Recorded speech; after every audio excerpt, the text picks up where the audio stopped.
For this video, I'm going to start the second of two 23-mile laps. The first lap was boring. The second lap, definitely not. Hey, cycling community, this is Steve, Grusis the Cycling Greek. The San Ardo road race has been known for a couple of things. It was known as a flat road race that really wasn't a flat road race. Out of the 46 miles that it is, there was about just under 1,300 feet of climbing. And at speed, if you weren't prepared for it, it can chew you up. And we're heading toward one now. It was also known for having a lot of puncture vines. While we didn't have a lot this year, it did take out one of our competitors before the race, and he was a former national champion. Before I go into the action, the teams, and the tactics, let's look at a couple more numbers. There were 182 people that had registered, at least pre-reg for this race, and there were 16 categories, so that meant about a little under 11 riders per category. 6 of those categories had greater than the median, and we were one of them, the 65 plus, with 14. Yes, our demographics are getting older. Let's jump to the action on the screen. We are on what I consider the toughest climb of the course because if you get dropped before the top, you have to contend with undulations after that. I'm definitely feeling the pace, but I'm on a wheel, so I feel I'm okay. But then I look up ahead and there's a gap there, and that's not good. Of the 3 riders ahead of me, I know Matt in the yellow with Body Concepts. He's a strong climber and a strong all-arounder. I want to be with him. 686 Robert Hobbit pulls off. I get right on Matt's wheel. We are at the top and we're not connected. My heart rate is about 157. My max is 164. Typically, I like to stay toward the front of a pack to minimize the chance of getting gapped for a variety of reasons. But with only 14 people, I figured where I was good, but it certainly didn't work out in this case. Now, Matt was getting tired. He flicks his elbow for me to come through, and I just stay on his wheel. Sorry, Matt. He does connect us, but I just stay right on his wheel because I'm still recovering. Let's now get into the makeup of the pack, the teams, because there were some weird tactics going on from time to time.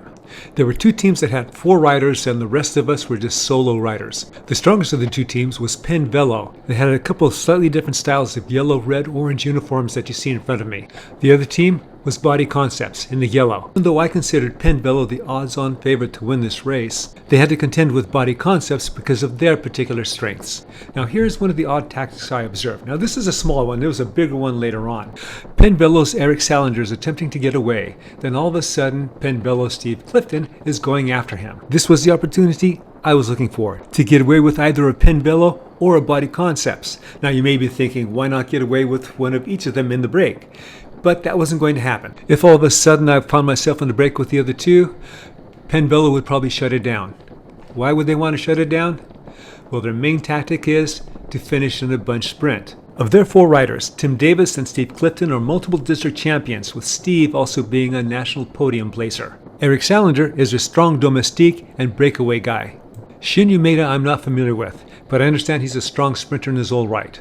So that's the reason they want to keep everything together. Of course, if Eric gets away, as he's trying to do now, that'll force Body Concepts to chase. This now brings us to Body Concepts. They have the yellow jerseys, like the one right in front of me. Bob Gorman, my buddy Bob, is the sprinter of the group. He needs to conserve, which he did. The next 2 riders, Matt Peters and Robert Naporowski, make up the core strength of the group. When working in conjunction with their sprinter Bob and their other domestique Matt C, can win almost any race that they enter. While Penn Velo can literally go to the line without having to talk to each other and be able to race off muscle memory, not something I recommend.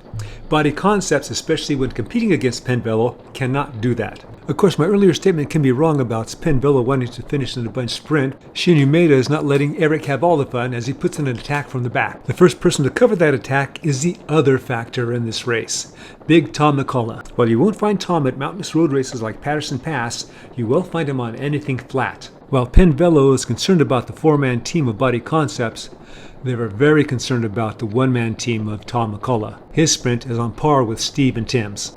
Body Concepts, seeing this as a dangerous move that they were missing, started with Robert Naporowski chasing after them, then Matt Peters, and now my buddy Bob, whose wheel I'm on. On the surface, this seems like a great opportunity to form a 4-man break, but since Big Tom is with us, and even though Penn Velo is with us, Tim nor Steve were going to let this go. I stayed at the front to get to the top of the climb just in case anybody had any thoughts of countering. Jumping ahead a little bit, and we're still on the back side of the last lap. Remember when at the beginning of the video when I said the first lap was boring and the second lap was fun? Here we have another attack. And it's again by Eric from Penvelo. My buddy Bob was right on his wheel and he lets him go. And he made the right decision. He's their main sprinter. He has 3 other teammates that can cover this. But I saw this as an opportunity, so now I'm jumping after him. This is as perfect a situation as it could be for me. I'm not a strong sprinter. They know I'm not a strong sprinter. And Eric is a great breakaway partner. Penvelo is certainly not going to chase. Big Tom's not going to chase because that would give an advantage over to Penvelo. The solo riders are not going to chase, so that leaves Body Concepts. And unfortunately that plays into the strengths of Matt Peters as a strong all-arounder and Robert Naporowski as the time trial guy. Right now it's Matt pulling the pack up to us. Now I've only seen Robert on the front once so far. This would be a great opportunity for him to counter, or maybe they're saving him for something else later on. I just don't know why they haven't been more active in terms of trying to get away from the pack. And it looks like I spoke too soon. Naporowski started from the back, picked up some speed, and just took off. Eric from Penvelo not only sees this as dangerous, but as an opportunity. They would make a formidable breakaway duo. Big Tom sees that and easily accelerates away from me to get up to them. Fortunately, I don't have to get on Tom's wheel just yet. I just have to get on Eric's wheel. This next part is easy for me to say, but I have to keep in mind that we're all 65 plus. And like a few of the riders here, I'm on the butt end of that age grouping. Recall there are a number of solo riders. If I was either of the Matts, Matt P or Matt C on Body Concepts, I would have been speaking with 1 or 2 of those solos that I thought would be functional to break away with. If there was even the slightest lull in the action from that recent catch, I would have attacked with them. And once they are more than likely to be caught, then it'd be Robert Naporowski putting another counter with another solo or with Eric from Penvelo, the latter being the better situation. But alas, with my armchair quarterbacking of a bunch of 65 pluses, that didn't happen. What did happen, and look at 691 Eric there in the middle toward the right, there's a small break that's coming back that has a Penvelo and a Body Concepts in it. Eric goes to the front and attacks. I'm at the back. I am out of position. Nothing I can do about it. And wouldn't you know, that's the one that gets away. It wasn't until it was over 12.5 minutes later that we caught him after the back end climb. So now we're on the finishing straight, so to speak. We have somewhere between 8 or 9 miles to go on mostly flat roads. Just a little while later, TT Robert puts in an attack. Now I'm not sure because I placed myself toward the back. That way I have a little more control, I feel, as opposed to being toward the front where I can't respond as quickly to whatever may come up. But it looked like Robert got an initial gap and then in a little bit was chased down. Now that would have been perfect if either of the Matts, Matt P or Matt C, would counterattack. Then when they were caught, another of the Body Concepts team would counterattack, hopefully with one of the independents, including Big Tom. What instead happened, Robert went to the front, stayed there, and just drilled it. I don't know why this was happening, but I saw this as an opportunity for me.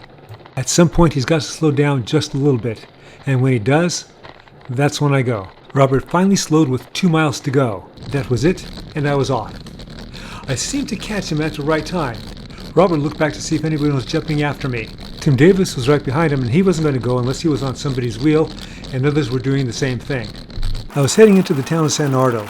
The finish was on the other side of the town, just past the steep feed zone hill, on the other side of the highway. I had as much as an 8 to 10 second gap and just needed to hold it. This was the perfect move, only if I was stronger. I passed the start line, and when we get to the bridge on the other side of town, 2 minutes later, that was it. So I dialed back, and then I saw there were some people missing.